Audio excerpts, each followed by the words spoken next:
আমাদের আজকের গল্প বিভূতিভূষণ বন্দ্যোপাধ্যায়ের লেখা তারানাথ তান্ত্রিক। সন্ধ্যা হইবার দেরি নাই। রাস্তায় পুরনো বইয়ের দোকানে বই দেখিয়া বেড়াইতেছি। এমন সময়ে আমার এক বন্ধু কিশোরী সেন আসিয়া বলিল, এই যে এখানে কি, চলো চলো জ্যোতিষীকে হাত দেখিয়ে আসি। তারানাথ জ্যোতিষীর নাম শোনোনি? মস্ত বড় গুণী। হাত দেখানোর যোগ চিরকাল আছে। সত্যিকারের ভালো জ্যোতিষী কখনো দেখি নাই। জিজ্ঞেস করিলাম, বড় জ্যোতিষী মানে কি? যা বলে তা সত্যি হয়? আমার অতীত বর্তমান বলতে পারবে? ভবিষ্যতের কথা বললে বিশ্বাস হয় না। বন্ধু বলিল, চলোই না, পকেটে টাকা আছে, 2 টাকা নেবে, তোমার হাত দেখিও। দেখো না বলতে পারে কি না। কাছেই একটা গলির মধ্যে একতলা বাড়ির গায়ে টিনের সাইনবোর্ডে লেখা আছে, তারানাথ জ্যোতির্বিনোদ। এই স্থানে হাত দেখা এবং কোষ্ঠী বিচার করা হয়। গ্রহ শান্তির কবচ তন্ত্রোক্ত মনে প্রস্তুত করি। আসুন ও দেখিয়া বিচার করুন। বড় বড় রাজা মহারাজার প্রশংসাপত্র আছে, দর্শনী নামমাত্র। বন্ধু বলিল, এই বাড়ি। হাসিয়া বলিলাম, হা হা, লোকটা বোগাস। এত রাজা মহারাজা যার ভক্ত, তার এই বাড়ি? বাহিরের দরজায় কড়া নাড়িতেই ভেতর হইতে একটি ছেলে বলিয়া উঠিল, কে? কিশোরী জিজ্ঞাসা করিল, জ্যোতিষমশাই বাড়ি আছেন? ভেতর হইতে খানিকক্ষণ কোনো উত্তর শোনা গেল না। তারপর দরজা খুলিয়া গেল। একটা ছোট ছেলে উকি মারিয়া আমাদের দিকে সন্দিগ্ধ চোখে খানিকক্ষণ চাহিয়া থাকিয়া জিজ্ঞাসা করিল, কোথা থেকে আসিয়াছেন? আমাদের আসিবার উদ্দেশ্য শুনিয়া সে আবার বাড়ির ভেতর চলিয়া গেল। কিছুক্ষণ কাহারও কোনো সাড়া শব্দ পাওয়া গেল না। আমি বলিলাম, ব্যাপার যা দেখছি, তোমার জ্যোতিষী পাওনাদারের ভয়ে দিনরাত দরজা বন্ধ করে রাখে। ছেলেটাকে পাঠিয়ে দিয়েছে আমরা পাওনাদার কিনা দেখতে, এবার ডেকে নিয়ে যাবে। আমার কথা ঠিক হইল। একটু পরেই ছেলেটি দরজা খুলিয়া বলিল, আসুন ভেতরে। ছোট একটি ঘরে তক্তপোশের উপর আমরা বসিলাম। একটু পরে ভেতরে দরজা ঠেলিয়া একজন বৃদ্ধ প্রবেশ করিল। কিশোরী উঠে দাঁড়াইয়া হাত জোর করিয়া প্রণাম করিয়া বলিল, পণ্ডিত মশাই আসুন। বৃদ্ধের বয়স 60-62 বেশি হইবে না। রং টকটকে গৌরবর্ণ। এই বয়সেও গায়ের রঙের জৌলুস আছে। মাথার চুল প্রায় সব উঠিয়া গিয়াছে। মুখের ভাবে ধূর্ততা এবং বুদ্ধিমত্তা মিশানো। নিচের চোয়ালের গড়ন দৃঢ়তা ব্যঞ্জক। চোখ দুটি বড় বড়, উজ্জ্বল। জ্যোতিষীর মুখ দেখিয়া আমার লর্ড রেডিংয়ের চেহারা মনে পড়িল। উভয় মুখাবয়বের আশ্চর্য সৌসাদৃশ্য আছে। কেবল লর্ড রেডিংয়ের মুখে আত্মপ্রত্যয়ের ভাব আরও অনেক বেশি। আর ইহার চোখের কোণের কুঞ্চিত রেখাবলীর মধ্যে একটু ভরসা হারানো ভাব পরিস্ফুট। অর্থাৎ যতটা ভরসা লইয়া জীবনে নামিয়াছিলেন, এখন তাহার যেন অনেকখানি হারাইয়া গিয়াছে, এই ধরনের একটা ভাব। আমি প্রথমেই হাত দেখাইলাম। বৃদ্ধ নিবিষ্ট মনে খানিকটা দেখিয়া আমার মুখের দিকে চাহিয়া বলিল, আপনার জন্মদিন 15 শ্রাবণ 1305 সাল, ঠিক? আপনার বিবাহ হয়েছে 1327 সালে, ওই 15ই শ্রাবণ, ঠিক? কিন্তু জন্ম মাসে বিয়ে তো হয় না। আপনার হলো কেমন করে? এরকম তো দেখিনি। কথাটা খুব ঠিক। বিশেষ করিয়া আমার দিন মনে ছিল, এই জন্য যে আমার জন্মদিন এবং বিবাহের দিন এক হওয়াতে বিবাহের সময় ইহা লইয়া বেশ একটু গোলমাল হইয়াছিল। তারানাথ জ্যোতিষী নিশ্চয়ই ইহা জানে না। সে আমাকে কখনো দেখে নাই। আমার বন্ধু কিশোরী সেনও জানে না। তার সঙ্গে আলাপ মোটে 2 বছরে। সেখানে ঘনিষ্ঠ সাংসারিক কথাবার্তার কোনো অবকাশ ছিল না। তারপর বৃদ্ধ বলিল, আপনার 2 ছেলে 1 মেয়ে। আপনার স্ত্রীর শরীর বর্তমানে বড় খারাপ যাচ্ছে। ছেলেবেলায় আপনি একবার গাছ থেকে পড়ে গিয়েছিলেন, কিংবা জলে ডুবে গিয়েছিলেন। মোটের উপর আপনার মস্ত বড় ফাড়া গিয়েছিল 13 বছর বয়সে। কথা সবই ঠিক। লোকটার কিছু ক্ষমতা আছে দেখিতেছি। হঠাৎ তারানাথ বলিল, বর্তমানে আপনার বড় মানসিক কষ্ট যাচ্ছে। কিছু অর্থ নষ্ট হয়েছে, সেই টাকা আর পাবেন না, বরং আরও কিছু ক্ষতি যোগ আছে। আমি আশ্চর্য হইয়া উহার মুখের দিকে চাহিলাম। মাত্র 2 দিন আগে কলুটেলা স্ট্রিটের মোড়ে ট্রাম হইতে নামিবার সময় 5খানা নোটশুদ্ধ মানিব্যাগটি খোয়া গিয়াছে। লজ্জায় পড়িয়া কথাটা কাউকেই প্রকাশ করি নাই। তারানাথ বোধহয় থট রিডিং জানে, কিন্তু আরও ক্ষতি হইবে তাহা কেমন করিয়া বলিতেছে, এইটুকু বোধ হয় ধাপ্পা। যাই হোক, সাধারণ হাত দেখা গণকের মতো মন বুঝিয়া শুধু মিষ্টি মিষ্টি কথাই বলে না। আমার সম্বন্ধে আরও অনেক কথা সেদিন সে বলিয়াছিল। লোকটার প্রতি আমার শ্রদ্ধা হইল। মাঝে মাঝে তার ওখানে যাইতাম। হাত দেখাইতে যে যাইতাম তাহা নয়, প্রায়ই যাইতাম আড্ডা দিতে। লোকটার বড় অদ্ভুত ইতিহাস। অল্প বয়স হইতে সাধু সন্ন্যাসীর সঙ্গে বেড়াইতে বেড়াইতে সে এক তান্ত্রিক গুরুর সাক্ষাৎ পায়। তান্ত্রিক খুব শক্তিশালী ছিলেন। তার কাছে কিছুদিন তন্ত্র সাধনা করিবার ফলে তারানাথও কিছু ক্ষমতা পাইয়াছিল। তাহা লইয়া কলকাতায় আসিয়া কারবার খুলিল এবং গুরুদত্ত ক্ষমতা ভাঙাইয়া খাইতে শুরু করিল। শেয়ার মার্কেট, ঘোড়দৌড়, ফাটক ইত্যাদির ব্যাপারে সে তাহার ক্ষমতা দেখাইয়া শীঘ্রই এমন নাম করিয়া বসিল যে বড় বড় মাড়োয়ারির মোটর গাড়ির ভিড়ে শনিবার সকালে তার বাড়ির গলি আটকায়া থাকিত। পয়সা আসিতে শুরু করিল অজস্র। যে পথে আসিল সেই পথেই বাহির হইয়াও গেল। হাতে একটা পয়সাও দাঁড়াইল না। তারানাথের জীবনে 3টি নেশা ছিল প্রবল: ঘোড়দৌড়, নারী ও সুরা। এই 3 দেবতাকে তুষ্ট রাখিতে কত বড় বড় ধনির দুলাল যথাসর্বস্ব আহুতি দিয়া পথের ফকির সাজিয়াছে, তারানাথ তো সামান্য গণৎকার ব্রাহ্মণ মাত্র। প্রথম কয়েক বৎসরে তারানাথ যতটা পয়সা করিয়াছিল, পরবর্তী কয়েক বৎসরের মধ্যে তাহা কর্পূরের ন্যায় উবিয়া গেল। এদিকে ক্ষমতার অপব্যবহার করিতে করিতে ক্ষমতাটুকু প্রায় গেল। ক্ষমতা যাইবার সঙ্গে সঙ্গে সত্যিকার পসার নষ্ট হইল। তবুও ধূর্ততা, ফন্দিবাজি, ব্যবসাদারি প্রভৃতি মহৎ গুণরাজির কোনোটিরই অভাব তারানাথের চরিত্রে না থাকাতে সে এখনও খানিকটা পসার রাখিতে সামর্থ্য হইয়াছে। কিন্তু বর্তমানে কাবুলি তাড়াইবার উপায় এবং কৌশল বাহির করিতেই তারানাথের দিবসের অধিকাংশ সময় ব্যয়িত হয়। তন্ত্র বা জ্যোতিষ আলোচনার সময় বা কই। আমার মতো গুণমুগ্ধ ভক্ত তারানাথ পসার নষ্ট হওয়ার পরে যে পায় নাই, এ কথা খুব ঠিক। আমাকে পাইয়াই তাহার নিজের উপরে বিশ্বাস ফিরিয়াছে। সুতরাং আমার সঙ্গে তারানাথের কেমন একটা বন্ধুত্ব জন্মিল। সে আমায় প্রায়ই বলে, তোমাকে সব শিখিয়ে দেব, তোমাকে শিষ্য করে রেখে যাব, লোকে দেখবে তারানাথের ক্ষমতা কিছু আছে কি না। লোক পাইনি এতকাল যে তাকে কিছু দিই। একদিন বলিল, চন্দ্রদর্শন করতে চাও? চন্দ্রদর্শন তোমাকে শিখিয়ে দেব। 2 হাতের আঙ্গুলে 2 চোখ বুজিয়ে চেপে রেখে 2 বৃদ্ধাঙ্গুষ্ঠু দিয়ে কান জোর করে চেপে চিত হয়ে শুয়ে থাকো। কিছুদিন অভ্যাস করলেই চন্দ্রদর্শন হবে। চোখের সামনে পূর্ণচন্দ্র দেখতে পাবে। উপরে আকাশে পূর্ণচন্দ্র আর নিচে একটা গাছের তলায় 2টি পরী। তুমি যা জানতে চাইবে পরীরা তাই বলে দেবে। ভালো করে চন্দ্রদর্শন যে অভ্যাস করেছে তার অজানা কিছু থাকে না।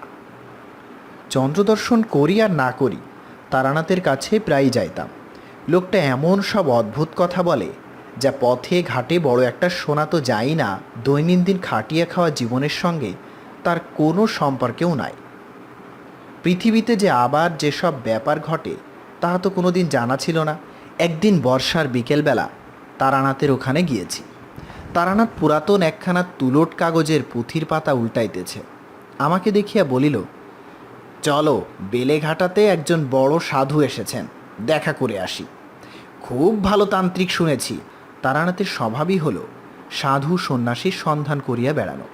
বিশেষ করিয়া সেই সাধু যদি আবার তান্ত্রিক হয়, তবে তারানাথ সর্বকর্ম ফেলিয়া তাহার পেছনে দিনরাত লাগিয়া থাকিবে।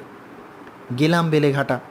সাধুর ক্ষমতার মধ্যে দেখিলাম তিনি আমাকে যে কোনো একটা গন্ধের নাম করিতে বলিলেন।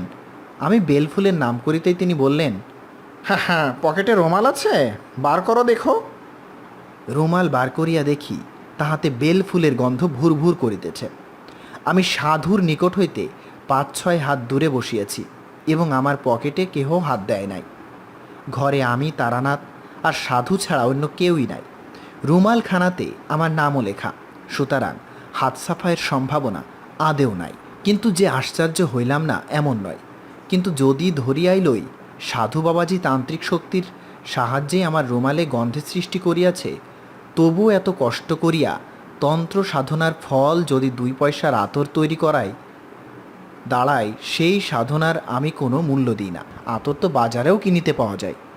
ফিরিবার সময় তারানাথ বলিল, লোকটা নিম্ন শ্রেণীর তন্ত্র সাধনা করেছে, তারই ফলে 2-1টা সামান্য শক্তি পেয়েছে।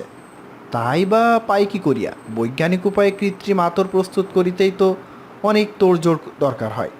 মুহূর্তের মধ্যে একজন লোক দূর হইতে আমার রুমালে যে বেলফুলের গন্ধ চালনা করিল, তাহার পেছনেও তো একটা প্রকাণ্ড বৈজ্ঞানিক অসম্ভবতা রহিয়াছে। কন্ট্যাক্ট অ্যাট এ ডিস্ট্যান্সের গোটা সমস্যাটাই ওর মধ্যে জড়ানো। যদি ধরি হিপনোটিজম, সাধুর ইচ্ছাশক্তি আমার ওপর ততক্ষণ কার্যকর হইতে পারে যতক্ষণ আমি তাহার নিকট আছি। তাহার সান্নিধ্য হইতে দূরেও আমার উপর হইতে যে হিপনোটিজমের প্রভাব অক্ষুণ্ণ রহিয়াছে, সেই প্রভাবের মূলে কী আছে সেও তো আর এক গুরুতর সমস্যা হইয়া দাঁড়ায়। তারানাথের সঙ্গে তাহার বাড়িতে গিয়ে আসলাম। তারানাথ বলিল, তুমি এই দেখেই দেখছি আশ্চর্য হয়ে পড়লে, তবুও তো সত্যিকার তান্ত্রিক দেখনি। নিম্ন শ্রেণীর তন্ত্র এক ধরনের জাদু, যাকে তোমরা বলো ব্ল্যাক ম্যাজিক। একসময় আমিও এই জিনিসের চর্চা যে না করেছি তা নয়। ও আতরের গন্ধ আর এমন এটা কি, এমন সব ভয়ানক ভয়ানক তান্ত্রিক দেখেছি, শুনলে পরে বিশ্বাস করবে না। একজনকে জানতুম, সে বিষ খেয়ে হজম করত। কিছুদিন আগে কলকাতায় এই ধরনের লোক দেখেছ? সালফিউরিক অ্যাসিড, নাইট্রিক অ্যাসিড খেয়েও বেঁচে গেল, জিভে একটুও দাগ লাগলো না।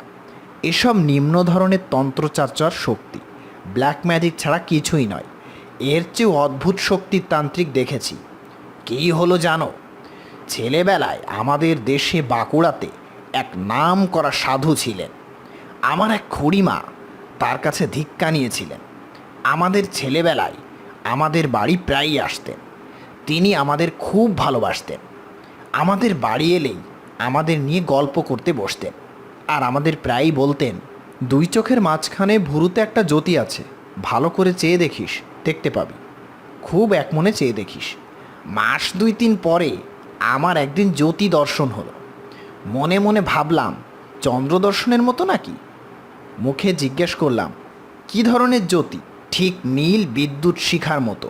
প্রথম একদিন দেখলাম, সন্ধ্যার কিছু আগে বাড়ির পেছনে পেয়ারা তলায় বসে সাধুর কথা মতো নাকের উপর দিকে ঘণ্টাখানেক চেয়ে থাকতাম।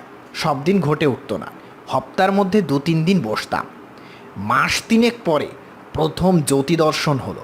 নীল লিকলিকে একটা শিখা আমার কপালের মাঝখানে, ঠিক সামনে, খুব স্থির। মিনিট খানেক ছিল প্রথম দিন। এইভাবে ছেলেবেলাতেই সাধু, সন্ন্যাসী ও যোগ ইত্যাদির ব্যাপারে আকৃষ্ট হয়ে পড়ি। বাড়িতে আর মন টেকে না। ঠাকুরমার বাক্স ভেঙে একদিন কিছু টাকা নিয়ে পালিয়ে গেলাম একেবারে সোজা কাশিতে। একদিন অহুল্লাবাইয়ের ঘাটে বসে আছি। সন্ধ্যা তখন উত্তীর্ণ হয়নি, মন্দিরে আরতি চলছে। এমন সময় একজন লম্বা চওড়া চেহারার সাধুকে খড়ম পায়ে দিয়ে কমগলু হাতে ঘাটের পৈঠায় নামতে দেখলাম। তার সারা দেহে এমন কিছু একটা ছিল যা আমার আর অন্যদিকে চোখ ফেরাতে দিল না। সাধু তো কতই দেখি, চুপ করে আছি। সাধু বাবাজি জল ভরে পৈঠা বেয়ে উঠতে উঠতে হঠাৎ আমার দিকে চেয়ে খাসা বাংলায় বললেন, বাবাজির বাড়ি কোথায়? আমি বললাম, বাঁকুড়া জেলার মালিয়াপাড়া, রুদ্রপুর। সাধু থমকে দাঁড়ালেন, বললেন, মালিয়াপাড়া, রুদ্রপুর? তারপর কি যেন একটা ভাবলেন খুব অল্পক্ষণ, একটু যেন অন্যমনস্ক হয়ে গেলেন। তারপর বললেন, রুদ্রপুরের রামরূপ সান্যালের নাম শুনেছ? তাদের বংশে এখন কে আছে জানো? আমাদের গ্রামে সান্যালেরা একসময় খুব অবস্থাপন্ন ছিল। খুব বড় বাড়িঘর, দরজার হাতি বাঁধা থাকতো শুনেছি, কিন্তু এখন তাদের অবস্থা খুব খারাপ। কিন্তু রামরূপ সান্যালের নাম তো কখনো শুনিনি। সন্ন্যাসীকে সসম্ভ্রমে সে কথা বলতে তিনি হেসে উঠলেন, তোমার বয়স আর কতটুকু, তুমি জানবে কি করে? খেয়াঘাটের কাছে শিব মন্দিরটা আছে তো। খেয়াঘাট? রুদ্রপুরে নদীই নেই, মজে গিয়েছে কোন কালে। এখন তার উপর দিয়ে মানুষ, গরু হেঁটে চলে যায়। তবে পুরনো নদীর খাতের ধারে একটা বহু প্রাচীন জীর্ণ শিব মন্দির জঙ্গলাবৃত হয়ে পড়ে আছে বটে। শুনেছি সান্যালদেরই কোনো পূর্বপুরুষ ওই শিব মন্দির প্রতিষ্ঠা করেন, কিন্তু এসব কথা ইনি কী করে জানলেন? বিস্ময়ের সুরে বললাম, আপনি আমাদের গায়ের কথা অনেক জানেন দেখছি। সন্ন্যাসী মৃদু হাসলেন। এমন হাসি শুধু স্নেহময় বৃদ্ধ পিতামহের মুখেই দেখা যায়, তার অতি তরুণ অবোধ পুত্রের কোনো ছেলে মানুষই কথার জন্যে। সত্যি বলছি, সেই হাসির স্মৃতি আমি এখনও ভুলতে পারিনি। খুব উঁচু না হলেও অমন হাসি মানুষে হাসতে পারে না। তারপর খুব শান্ত সস্নেহে কৌতুকের সুরে বললেন, বাড়ি থেকে বেরিয়েছিস কেন? ধর্মকর্ম করবি বলে? আমি কিছু উত্তর দেবার আগেই তিনি আবার বললেন, বাড়ি ফিরে যা, সংসার ধর্ম করগে যা, এই পথ তোর নয়, আমার কথা শোন। বললাম, এমন নিষ্ঠুর কথা বলবেন না, কিছু হবে না কেন? আমার সংসারে মন নেই, সংসার ছেড়েই এসেছি। তিনি হেসে বললেন, ওর নাম সংসার ছাড়া নয়, সংসার তুই ছাড়িসনি, ছাড়তে পারবিও নি। তুই ছেলে মানুষ, নির্বোধ, কিছু বোঝবার বয়স হয়নি। যা বাড়ি যা, মা বাপের মনে কষ্ট দিস নে। কথা শেষ করে তিনি চলে যাচ্ছিলেন দেখে আমি বললাম, কিন্তু আমাদের গায়ের কথা কি করে জানলেন বলবেন না? দয়া করে বলুন। তিনি কোনো উত্তর না দিয়ে জোরে জোরে পা ফেলে চলতে লাগলেন। আমিও নাছোড় বান্দা হয়ে তার পিছু নিলাম। খানিক দূরে গিয়ে তিনি আমাকে দাঁড়িয়ে বললেন, কেন আসছিস? আপনাকে ছাড়ব না, আমি কিছু চাইনি, শুধু আপনার সঙ্গ চাই। তিনি সস্নেহে আবার বললেন, আমার সঙ্গে এলে তোর কোনো লাভ হবে না, তোকে সংসার করতেই হবে। তোর সাধ্য নেই অন্য পথে যাবার। যা, চলে যা, তোকে আশীর্বাদ করছি, সংসারে তোর উন্নতি হবে। আর সাহস করলাম না তাকে অনুসরণ করতে। কি একটা শক্তি আমার ইচ্ছে সত্ত্বেও যেন তার পেছনে পেছনে যেতে আমায় বাধা দিল। দাঁড়িয়ে কিছুক্ষণ পর সামনের দিকে চেয়ে দেখি তিনি নেই। বুঝতে পারলুম না কোন গলির মধ্যে তিনি ঢুকে পড়েছেন বা কোন দিকে গেলে। প্রসঙ্গক্রমে বলে নেই, অনেক দিন পরে বাড়ি এসে সে দেশের খুব বৃদ্ধ লোকদের কাছে খোঁজ নিয়েও রামরূপ সান্যালের কোনো হদিস মেলাতে পারলাম না। সান্যালের বাড়ির ছেলে ছোকরার দল তো কিছুই বলতে পারল না। ওদের এক শরিক জলপাইগুড়িতে ডাকঘরে কাজ করতেন। তিনি পেনশন নিয়ে সেবার শীতকালে বাড়ি এলেন। কথায় কথায় তাকে একদিন প্রশ্ন করাতে তিনি বললেন, দেখো, আমার ছেলেবেলায় বড় জ্যাঠামশাইয়ের কাছে একখানা খাতা দেখেছি, তাতে আমাদের বংশের অনেক কথা লেখা ছিল। বড় জ্যাঠামশাইয়ের ওই সব শখ ছিল, অনেক কষ্ট করে নানা জায়গায় হাঁটাহাঁটি করে বংশের কুলজি জোগাড় করতেন। তার মুখে শুনেছি 4-5 পুরুষ আগে আমাদেরই বংশের রামরূপ সান্যাল নদীর ধারে ওই মন্দির প্রতিষ্ঠা করেন। রামরূপ সাধক পুরুষ ছিলেন, বিবাহ করেছিলেন, ছেলেমেয়েও হয়েছিল, কিন্তু সংসারে তিনি বড় একটা লিপ্ত ছিলেন না। রামরূপের বড় ভাই ছিলেন রামনিধি। প্রথম যৌবনেই অবিবাহিত অবস্থায় তিনি সন্ন্যাসী হয়ে গৃহত্যাগ করেন, আর কখনো দেশে ফেরেননি। অন্তত 150 বছর আগের কথা হবে। জিজ্ঞাসা করলুম, ওই শিব মন্দিরটা ওরকম মাঠের মধ্যে বেখাপ্পা জায়গায় কেন? তা নয়, ওখানে তখন বহতা নদী ছিল, খুব স্রোত ছিল, বড় বড় কিস্তি চলতো। কোনো নৌকা একবার ওই মন্দিরের নিচের ঘাটে মারা পড়ে বলে ওর নাম লা ভাঙার খেয়াঘাট। প্রায় চিৎকার করে বলে উঠলুম, খেয়াঘাট? তিনি অবাক হয়ে আমার দিকে চেয়ে বললেন, হ্যাঁ, জ্যাঠামশাইয়ের মুখে শুনেছি, বাবার মুখে শুনেছি, তাছাড়া আমাদের পুরনো কাগজপত্রে আছে শিব মন্দির প্রতিষ্ঠা হয়েছিল লা ভাঙার খেয়াঘাটের উপর। কেন বলো তো? এসব কথা তোমার জানবার কি দরকার বলো? বই টই লিখছ নাকি? ওদের কাছে কোনো কথা বলিনি, কিন্তু আমার দৃঢ় বিশ্বাস হলো, এবং সে বিশ্বাস আজও আছে, যে কাশীর সেই সন্ন্যাসী রামরূপের দাদা রামনিধি নিজেই কোনো অদ্ভুত যৌগিক শক্তির বলে 150 বছর পরেও বেঁচে আছেন। বাড়ি থেকে কিছুদিন পরে আবার সাধু সন্ন্যাসীর সন্ধানে বেরোয়। বীরভূমের এক গ্রামে শুনলাম সেখানকার শ্মশানে এক পাগলি থাকে। সে আসলে খুব বড় তান্ত্রিক সন্ন্যাসিনী। পাগলির সঙ্গে দেখা করলাম নদীর ধারে শ্মশানে। ছেঁড়া একটা কাঁথা জড়িয়ে পড়ে আছে, যেমন ময়লা কাপড় চোপড় পরনে তেমনই মলিন জট পাকানো চুল। আমাকে দেখেই সে গেল মহাচোটে।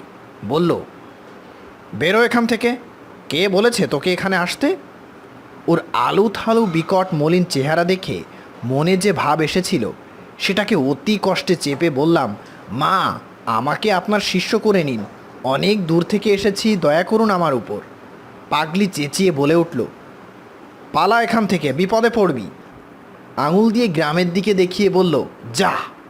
নির্জন শ্মশান, ভয় হলো ওর মূর্তি দেখে, কি জানি মারবে টারবে নাকি, পাগল মানুষকে বিশ্বাস নেই।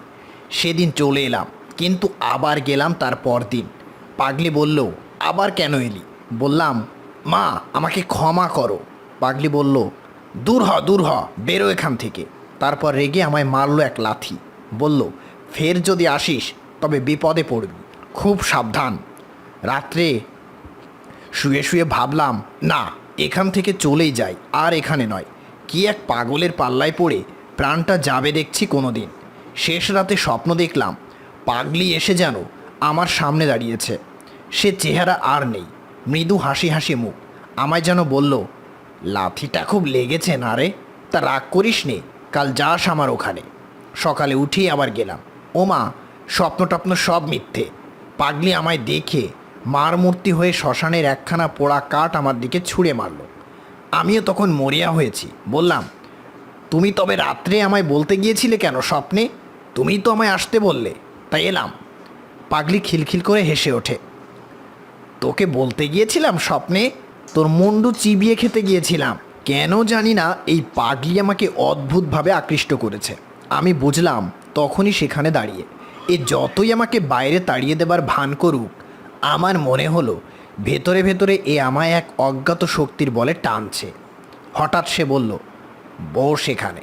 আঙ্গুল তুলে দেখিয়ে দিল। তার আঙ্গুল তুলে দেখিয়ে দেওয়ার ভঙ্গিটা যেন খুব রাজা জমিদারদের ঘরের কর্ত্রীর মতো।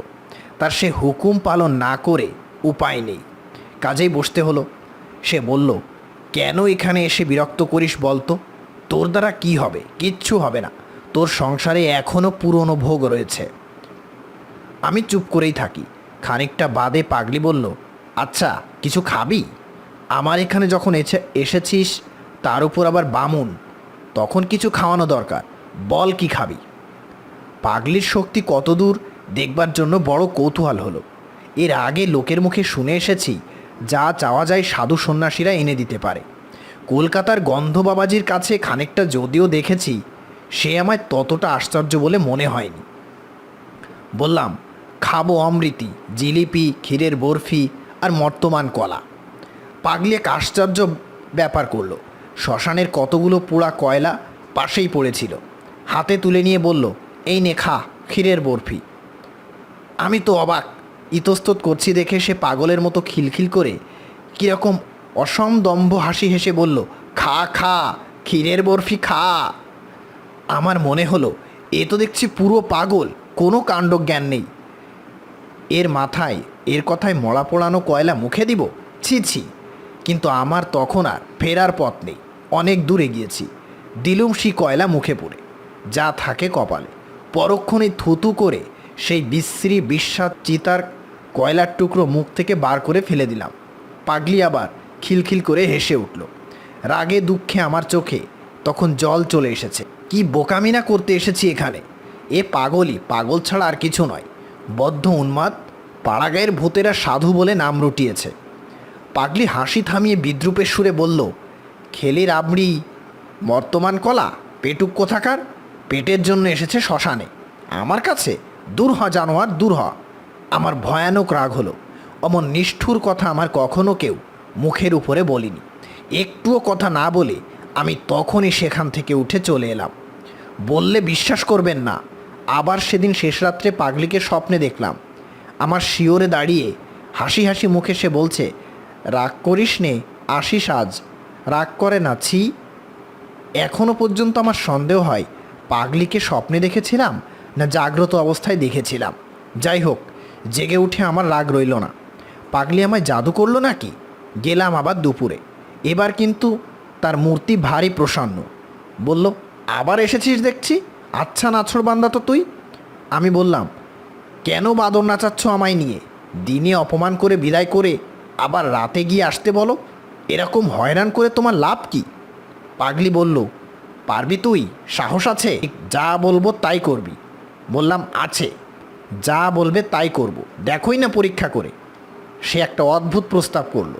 সে বলল, আজ রাত্রে আমায় তুই মেরে ফেল, গলা টিপে মেরে ফেল। তারপর আমার মৃতদেহের উপর বসে তোকে সাধনা করতে হবে। নিয়ম বলে দেব, বাজার থেকে মদ কিনে নিয়ে আয়, আর দুটো চাল ছোলা ভাজা। মাঝে মাঝে আমার মৃতদেহ হা করে বিকট চিৎকার করে উঠবে, তখন আমার মুখে এক ঢোক মদ আর দুটো চাল ভাজা দিবি। ভোররাত পর্যন্ত এমন মড়ার উপর বসে মন্ত্র জপ করতে হবে। রাত্রে হয়তো অনেক রকম ভয় পাবি। যারা এসে ভয় দেখাবে তারা কেউ মানুষ নয়, কিন্তু তাতে ভয় করিস না। ভয় পেলে সাধনা তো মিথ্যে হবেই, প্রাণ পর্যন্ত হারাতে পারিস। কেমন, রাজি? ও যে এমন কথা বলবে তা বুঝতে পারিনি। কথা শুনে তো অবাক হয়ে গেলাম। বললাম, সব পারবো, কিন্তু মানুষ খুন করা আমার দিয়ে হবে না। আর তুমি বা আমার জন্য মরবে কেন? পাগলি রেগে বলল, তবে এখানে মরতে এসেছিলি কেন মুখ পোড়া? বেরো, দূর হ। আরও নানা রকম অশ্লীল গালাগালি দিল। ওর মুখে কিছু বাঁধে না, মুখ বড় খারাপ। আমি আজকাল ওগুলো আর তত গায়ে মাখিয়ে নে গা শোয়া হয়ে গেছে। বললাম, রাগ করছো কেন? একটা মানুষকে খুন করা কি মুখের কথা? আমি না ভদ্রলোকের ছেলে? পাগলি আবার মুখ বিকৃত করে বলল, ভদ্রলোকের ছেলে? তবে এ পথে এসেছিল কেন রে? ও অল্প পেয়ে ঘাটের মড়া? তন্ত্রমন্ত্রের সাধনা ভদ্রলোকের ছেলেদের কাজ না। যা গিয়ে কামিজ চাদর পরে হোর্সে চাকরি কর, গিয়ে বেরো। বললাম, তুমি শুধুই রাগ করো। পুলিশের হাঙ্গামার কথাটা তো ভাবছ না? আমি যখন ফাঁসি যাব তখন ঠেকাবে কে? মনে মনে আবার সন্দেহ হলো, না, এ নিতান্তই পাগল, বদ্ধ উন্মাদ। এর কাছে এসে শুধু এতদিন সময় নষ্ট করেছি, তাছাড়া আর কিছু নয়। তখনই মনে পড়ল, পাগলির মুখে শুদ্ধ সংস্কৃত শ্লোক শুনেছি, তন্ত্রের কথা শুনেছি। সময় সময়ে এমন কথা বলে যে ওকে বিদুষী বলেও সন্দেহ হয়। সেই দিন থেকে পাগলি আমার উপর প্রসন্ন হলো। বিকেলে যখন গেলাম তখন আপনি ডেকে বলল, আমার রাগ হলে আর জ্ঞান থাকে না। তোকেও বেলা গালাগালি দিয়েছি, কিছু মনে করিস নে। ভালোই হয়েছে তুই সাধনা করতে চাসনি। ওসব নিম্নতন্ত্রের সাধনা, ওতে মানুষের কতকগুলো শক্তি লাভ হয়, তাছাড়া আর কিছুই নয়। বললাম, কিভাবে শক্তি লাভ হয়? পাগলি বলল, পৃথিবীতে নানা রকমের জীব আছে, তাদের চোখে দেখতে পাওয়া যায় না। মানুষ মরে দেহ শূন্য হলে চোখে দেখা যায় না, আমরা তাদের বলি ভূত। এছাড়া আরও নানা রকম প্রাণী আছে, তাদের বুদ্ধি মানুষের চেয়ে কম কিন্তু শক্তি বেশি, এদেরও দেখা যায় না। তন্ত্রে এদের ডাকিনী, শাকিনী এইসব নাম। এরা কখনো মানুষ ছিল না, মানুষ মরে যেখানে যায় এরা সেখানকার প্রাণী। মুসলমান ফকিরেরা এদের জিন বলে। এদের মধ্যে ভালো মন্দ দুই আছে। তন্ত্র সাধনার বলে এদের বশ করা যায়। এখন যা বলা যায়, তখন যা বলা যায় এরা তাই করে। করতেই হবে, না করে উপায় নেই। কিন্তু এদের নিয়ে খেলা করার বিপদ আছে। অসাবধান তুমি যদি হয়েছ, তোমাকে মেরে ফেলতে পারে। অবাক হয়ে ওর কথা শুনছিলাম। এসব কথা আর কখনো শুনিনি। এর মতো পাগলের মুখে এই কথা সাজে? আর যেখানে বসে শুনছি তার পারিপার্শ্বিক অবস্থাও এই কথার উপযুক্ত বটে। গ্রাম্য শ্মশান, একটা বড় তেঁতুল গাছ, আর একদিকে কতগুলো শিমুল গাছ। 2-4 দিন আগের একটা চিতার কাঠকয়লা আর একটা কলসি জলের ধারে পড়ে আছে। কোনো দিকে লোকজন নেই। অজ্ঞাত স্বরে আমার গা যেন শিউরে উঠল। পাগলি তখনও বলে যাচ্ছে অনেক সব কথা, অদ্ভুত কথা। এক ধরনের অপদেবতা আছে তন্ত্রে, যাদের বলে হাকিনী। তারা অতি ভয়ানক জীব, বুদ্ধি মানুষের চেয়ে অনেক কম, দয়া মায়া বলে পদার্থ নেই তাদের, পশুর মতো মন, কিন্তু তাদের ক্ষমতা সবচেয়ে বেশি। এরা যেন প্রেতলোকের বাঘভাল্লুক।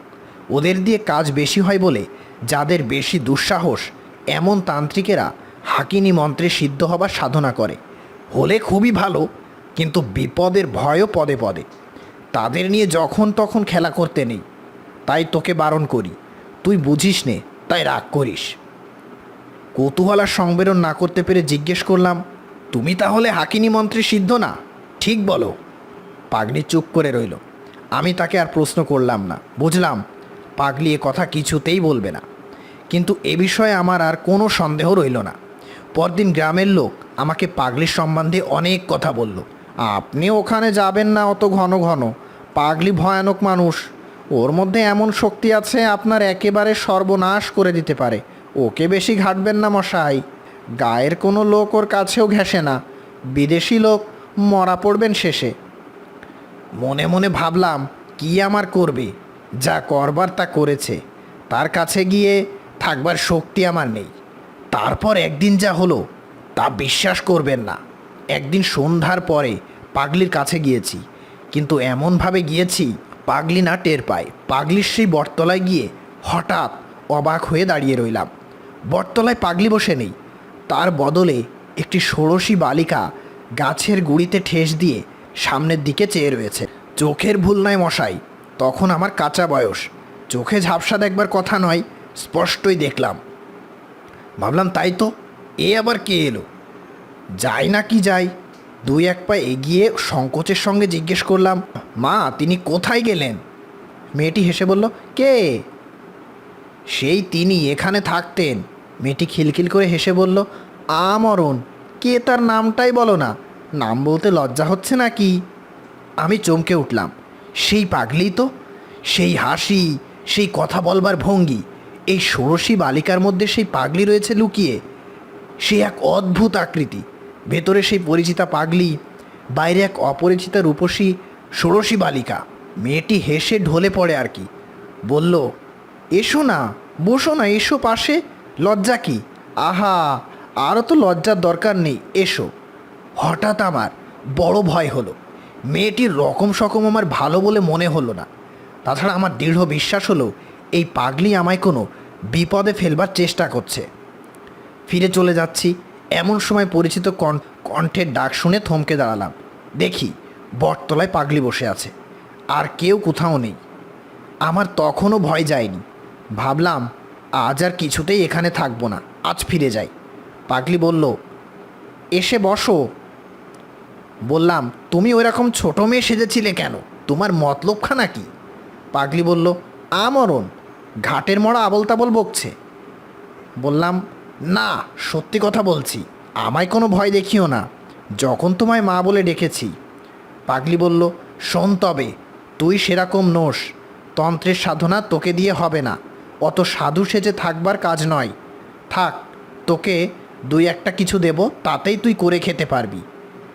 একটা মড়া চাই, আসবেই শিগগিরই অনেক মড়া, এই ঘাটেই আসবে, ততদিন অপেক্ষা কর। কিন্তু যা বলে দেব তাই করবি, রাজি আছিস? সব সাধনা ভিন্ন, কিছু হবে না। তখন আমি মরিয়া হয়ে উঠেছি। আমি ভীতু লোক ছিলাম না কোনো কালেই, তবুও তখন আমি মরিয়া হয়ে উঠেছি। আমি ভীতু লোক ছিলাম না কোনো কালেই, তবুও কখনো মরার উপর বসে সাধনা করব এই কল্পনা করিনি। কিন্তু রাজি হলাম পাগলির এই প্রস্তাবে। বললাম, বেশ, তুমি যা বলবে তাই করব, কিন্তু পুলিশের হাঙ্গামার মধ্যে যেন না পড়ি। আর সব তাতে রাজি।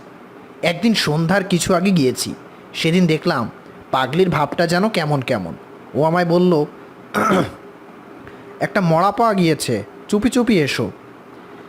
জলের ধারে বড় একটা পাকুড় গাছের শেকড় জলের মধ্যে অনেকখানি নেমে গিয়েছে। সেই জড়ানো পাকানো জলমগ্ন শেকড়ের মধ্যে একটা 16-17 বছরের মেয়ের মড়া বেঁধে আছে। কোনো ঘাট থেকে ভেসে এসেছে বোধহয়। তোল মড়াটা, শেকড় বেয়ে নেমে যা, জলের মধ্যে মড়া হালকা হবে, ওকে তুলে শেকড়ে রেখে দে, ভেসে না যায়। তখন কি করছি জ্ঞান ছিল না। মরার পরনে তখনও কাপড়, সেই কাপড় জড়িয়ে গিয়েছে শেকড়ের মধ্যে। আমাকে বিশেষ বেগ পেতে হলো না, অল্প চেষ্টাতেই সেটা টেনে তুলে ফেললাম। পাগলি বলল, মরার উপর বসে তোকে সাধনা করতে হবে, ভয় পাবি না তো? ভয় পেয়েছিস কি মরেছিস? আমি হঠাৎ আশ্চর্য হয়ে চিৎকার করে উঠলাম। মরার মুখ তখন আমার নজরে পড়েছে। সেদিনকার সেই ষোড়শী বালিকা, অবিকল সেই মুখ, সেই চোখ, কোনো তফাৎ নেই। পাগলি বলল, চেঁচিয়ে মরছিস কেন? ও আপদ! আমার মাথার মধ্যে কেমন গোলমাল হয়ে গিয়েছে তখন। পাগলিকে দেখে তখন আমার অত্যন্ত ভয় হলো। মনে মনে ভাবলাম, এ অতি ভয়ানক লোক দেখছি, গায়ের লোক ঠিকই বলে, কিন্তু ফিরবার পথ তখন আমার বন্ধ। পাগলি আমায় যা যা করতে বলল, সন্ধ্যে থেকে আমাকে তাই তাই করতে হলো। সব সাধারণ অনুষ্ঠান সম্বন্ধে সব কথা তোমার বলবারও নয়। সন্ধ্যের পর থেকে আমি সবের উপর বসে আসন করে বসলাম। পাগলি একটা অর্থশূন্য মন্ত্র আমাকে বলল, সেটাই জপ করতে হবে অনবরত। আমার বিশ্বাস হয়নি যে এত কিছু হয়। এমনকি ও যখন বলল, যদি কোনো বিভীষিকা দেখো তবে ভয় পেও না, ভয় পেলেই মরবে, তখনও আমার মনে বিশ্বাস হয়নি। রাত্রি দুপুর হলো ক্রমে, নির্জন শ্মশান, কেউ কোনো দিকে নেই। নিরন্ধ্র অন্ধকারে দিক বিদিক লুকিয়েছে। পাগলি কোথায় গেল তাও আমি দেখিনি। হঠাৎ একপাল শেয়াল ডেকে উঠল নদীর ধারে, একটা কষার ঝোপের আড়ালে। শিয়ালের ডাক তো কতই শুনি, কিন্তু সেই ভয়ানক শ্মশানে এক টাটকা মড়ার উপর বসে সেই শিয়ালের ডাকে আমার সর্বাঙ্গ শিউরে উঠল। ঠিক সঙ্গে সঙ্গে একটা ব্যাপার ঘটল। বিশ্বাস করা না করা তোমার ইচ্ছে, কিন্তু তোমার কাছে মিথ্যে বলে আমার কোনো স্বার্থ নেই। আমি তারানাথ জ্যোতিষী, বুঝি কেবল পয়সা। তুমি আমাকে এক পয়সা দেবে না, সুতরাং তোমার কাছে মিথ্যে বলতে যাব কেন? শেয়াল ডাকার সঙ্গে সঙ্গে আমার মনে হলো শ্মশানের নিচে নদী জল থেকে দলে দলে সব বউ মানুষেরা উঠে আসছে। অল্প বয়সী বউ, মুখে ঘোমটা টানা, জল থেকে উঠে এলো অথচ কাপড় ভিজে নয় কারো। দলে দলে, একটা দুটো পাঁচটা 10টা 20টা, তারা সকলে এসে আমায় ঘিরে ধরল। আমি এক মনে মন্ত্র জপ করছি, ভাবছি যা হয় হবে। একটু পরে ভালো করে চাইতে গিয়ে দেখি আমার চারপাশে একটাও বউ নয়, সব কররা পাখি। বীরভূমে নদীর চরে যথেষ্ট হয়, দুপায়ে গম্ভীরভাবে হাঁটে, ঠিক মানুষের মতো। এক মুহূর্তে মনটা হালকা হয়ে গেল। তাই বলো হরি হরি পাখি। চিন্তাটা আমার সম্পূর্ণ শেষ হয়নি, পরক্ষণে আমার চারপাশে মেয়ে গলায় কারা খলখল করে হেসে উঠল। হাসির শব্দে আমার গায়ের রক্ত আরও হিম হয়ে জমে গেল। চেয়ে দেখি তখন একটাও পাখি নই, সব অল্প বয়সী বউ। তারা তখন সবাই একযোগে ঘুমটা খুলে আমার দিকে চেয়ে আছে। আর তাদের চারিদিকে সেই বড় মাঠের যেদিকে তাকায় অসংখ্য নরকঙ্কাল দূরে, নিকটে ডাইনে বায়ে অন্ধকারের মধ্যে সাদা সাদা দাঁড়িয়ে আছে কতকালের পুরনো জীর্ণ হাড়ের কঙ্কাল। তাদের অনেকগুলোর হাতের সব আঙুল নেই, অনেকগুলোর হাড় রোদে জলে চটা উঠে ক্ষয়ে গিয়েছে। কোনোটার মাথার খুলি ফুটো, কোনোটার পায়ের নলির হাড় ভেঙে বেঁকে আছে। তাদের মুখও কোনো দিকে ফেরানো। দাঁড়াবার ভঙ্গি দেখে মনে হয় কেউ যেন তাদের বহু যত্নে তুলে ধরে দাঁড় করিয়ে রেখেছে। কঙ্কালের আড়ালে পেছন থেকে যে লোকটা এদের খাড়া করে রেখেছে, সে যেই ছেড়ে দেবে অমনি কঙ্কালগুলো হুড়মুড় করে ভেঙে পড়ে গিয়ে জীর্ণ ভাঙাচোরা তোবড়ানো নোনাধরা হাড়ের রাশি স্তূপাকার হয়ে উঠবে। অথচ তারা যেন সবাই সজীব, সকলেই আমাকে পাহারা দিচ্ছে। আমি যেন প্রাণ নিয়ে শ্মশান থেকে পালাতে না পারি। হাড়ের হাত বাড়ির একযোগে সবাই যেন আমার গলা টিপে মারবার অপেক্ষায় আছে। সোজা দৌড় দেব ভাবছি, এমন সময় দেখি আমার সামনে যেন এক অতি রূপসী বালিকা আমার পথ আগলে হাসি মুখে দাঁড়িয়ে। এ আবার কে? যা হোক, সব রকম ব্যাপারের জন্য আজ প্রস্তুত না হয়ে আর সব সাধনা করতে নামিনি। আমি কিছু বলবার আগে মেয়েটি হেসে বলল, আমি ষোড়শী, মহাবিদ্যাদের মধ্যে শ্রেষ্ঠ। আমায় তোমার পছন্দ হয় না? মহাবিদ্যা টহাবিদ্যার নাম শুনেছিলাম বটে পাগলির কাছে, কিন্তু তাদের তো শুনেছি অনেক সাধনা করেও দেখা মেলে না। আর অত সহজে উনি? বললাম, আমার মহা সৌভাগ্য যে এসেছেন, আমার জীবন ধন্য হলো। মেয়েটি বলল, তবে তুমি মহাডামরি সাধনা করছো কেন? আজ্ঞে, আমি তো জানি নে কোন সাধনা কীরকম। পাগলি আমায় যেমন বলে দিয়েছে তেমনই করছি। বেশ, মহাডামরি সাধনা তুমি ছাড়ো, ও মন্ত্র জপ করো না। যখন দেখা দিয়েছি তখন তোমার আর কিছুতেই দরকার নেই। তুমি মহাডামরি ভৈরবীকে দেখনি? অতি বিকট তার চেহারা, তুমি ভয় পাবে। ছেড়ে দাও মন্ত্র। সাহসে ভর করে বললাম, সাধনা করে আপনাদের আনতে হয় শুনেছি, আপনি এত সহজে আমাকে দেখা দিলেন কেন? তোমার সন্দেহ হচ্ছে? আমার মনে হলো এই মুখ আগে কোথাও দেখেছি, কিন্তু তখন আমার মাথা গোলমাল হয়ে গিয়েছে, কিছুই ঠিক করতে পারলাম না। বললাম, সন্দেহ নয়, কিন্তু বড় আশ্চর্য হয়ে গিয়েছি। আমি কিছুই জানি নে কে আপনারা। যদি অপরাধ করি মাপ করুন, কিন্তু কথাটার জবাব যদি পাই। বালিকা বলল, মহাডামরিকে চেনো না? আমাকেও চেনো না? তাহলে আর চিনে কাজ নেই। এসেছি কেন জিজ্ঞেস করছো? দিব্যক পথের নাম শুনুনি মন্ত্রে?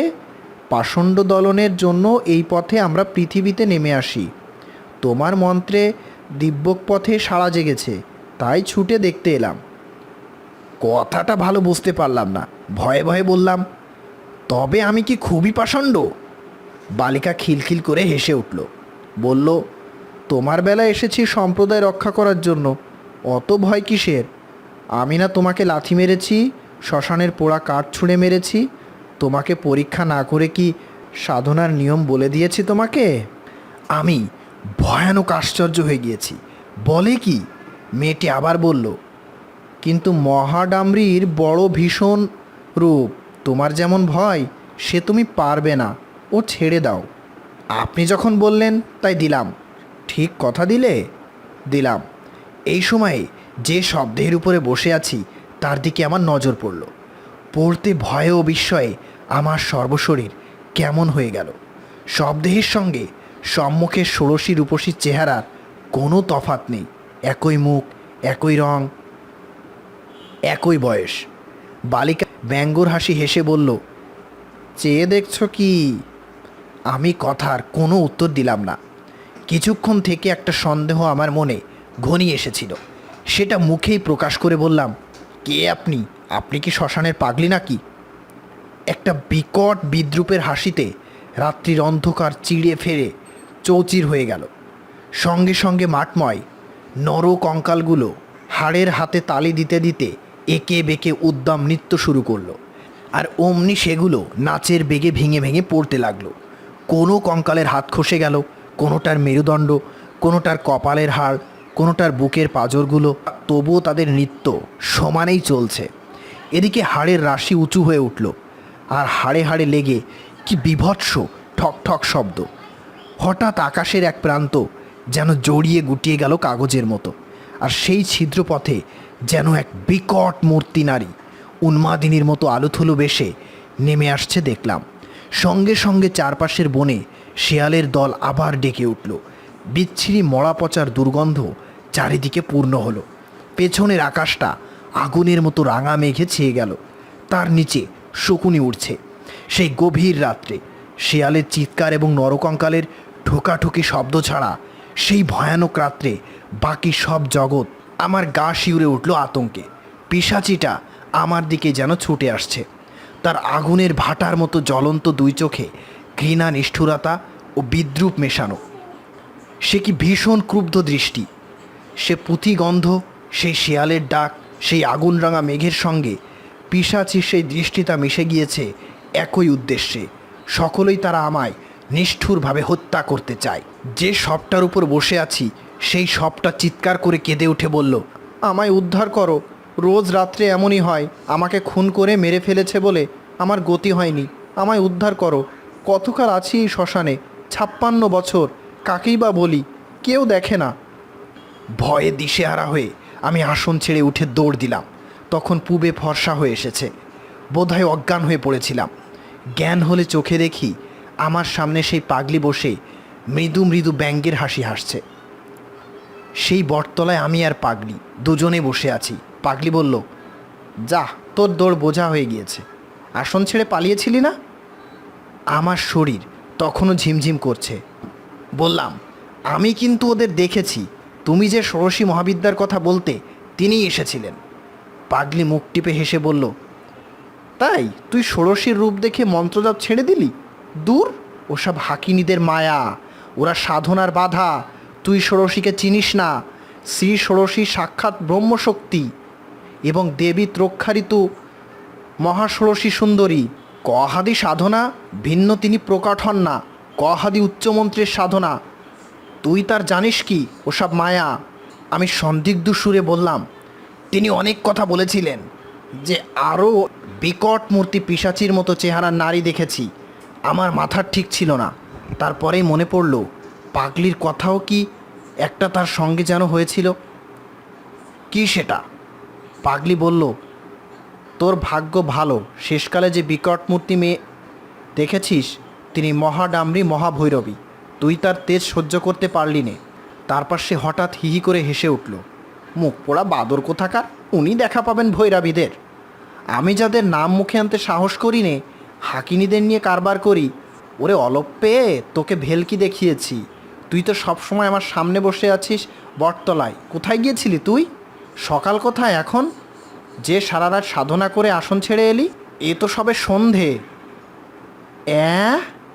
আমার চমক ভাঙল। পাগলি কি ভয়ানক লোক! সত্যিই তো, সবে মাত্রে সন্ধে হয়। আমার সব কথা মনে পড়ল। এসেছে ঠিক বিকেল 6টায়। আষাঢ় মাসের দীর্ঘ বেলা, মরা ডাঙায় তোলা সব সাধনা নরকঙ্কাল, ষোড়শী উড়ান্ত চিলশকুনির ঝাঁক, সব আমার ভ্রম। হতভম্বের মতো বললাম, কেন এমন ভোলালে আর মিথ্যে এত ভয় দেখালে? পাগলি বলল, তোকে বাজিয়ে নিচ্ছিলাম, তোর মধ্যে সে জিনিস নেই, তোর কর্ম নয় তন্ত্রের সাধনা, তুই আর কোনোদিন এখানে আসবার চেষ্টা করবি নে, এলেও আর দেখা পাবি নে। বললাম, একটা শুধু উত্তর দাও, তুমি তো অসাধারণ শক্তিধর, তুমি ভেলকি নিয়ে থাকো কেন? উচ্চতন্ত্রের সাধনা করো না কেন? পাগলি এবার একটু গম্ভীর হলো, বলল, তুই সে বুঝবি নে, মহাষোড়শী মহাডাম্রী ত্রিপুরা এরা মহাবিদ্যা, ব্রহ্মশক্তির নারী রূপ, এদের সাধনা এক জন্মে হয় না। আমার পূর্বজন্মেও এমনই কেটেছে, এ জন্মও গেল, গুরুর দেখা পেলাম না। যা তুই ভাগ, তোর সঙ্গে এসব বকে কী করব? তোকে কিছু শক্তি দিলাম, তবে রাখতে পারবি না বেশি দিন, যা পালা। চলে এলাম, সে আর 40 বছরের কথা, আর যায়নি, ভয়ে যায়নি, পাগলির দেখাও পায়নি আর কোনো দিন। তখন চিনতাম না, বয়স ছিল কম। এখন আমার মনে হয় সেই পাগলি সাধারণ মানবী নয়, সংসারের কেউ ছিল না সে, লোকচক্ষুর আড়ালে থাকবার জন্য পাগল সেজে কেন যে চিরজন্ম শ্মশানে মশানে ঘুরে বেড়াতো। তুমি আমি সামান্য মানুষ, তার কি বুঝবো? যাক সেসব কথা। শক্তি পাগলি দিয়েছিল, কিন্তু রাখতে পারিনি। ঠিকই বলেছিল, আমার মনে অর্থের লালসা ছিল, তাতেই গেল। কেবল চন্দ্রদর্শন এখনও করতে পারি। তুমি চন্দ্রদর্শন করতে চাও? এসো, চিনিয়ে দেব। 2 হাতে বুড়ো আঙ্গুল দিয়ে। আমি দেখিলাম তারানাথের বকুনি থামিবে না যতক্ষণ এখানে আছি। উঠিয়া পড়িলাম। বেলা 12টা বাজে। আপাতত চন্দ্রদর্শন অপেক্ষাও গুরুতর কাজ বাকি। তারানাথের কথা বিশ্বাস করিয়াছি কিনা জিজ্ঞাসা করিতেছেন? ইহার আমি কোনো জবাব দিব না।